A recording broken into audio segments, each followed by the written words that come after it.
Eric. D'ici là, le déconfinement aura largement commencé, ça fera déjà 3 semaines, et les brigades sanitaires mises en place spécialement seront sur le pont en permanence. Le dispositif Covisan, par exemple, est déjà en place en région parisienne. Il s'agit notamment de tester les personnes qui ont potentiellement contracté le virus.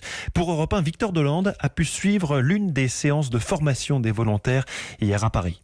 Dans un amphithéâtre, une centaine de personnes écoutent religieusement Renaud Piarou, chef du service de parasitologie à l'hôpital de la Pitié-Salpêtrière. C'est lui qui a eu l'idée de ces équipes mobiles en s'appuyant sur son expérience de terrain qui a contribué à éradiquer le choléra en Haïti en 2010.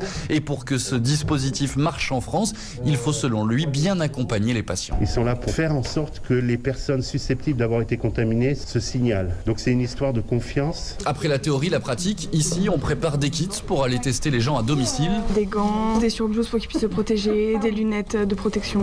Dans une autre salle, on forme les accompagnateurs, ceux qui seront chargés de parler aux familles.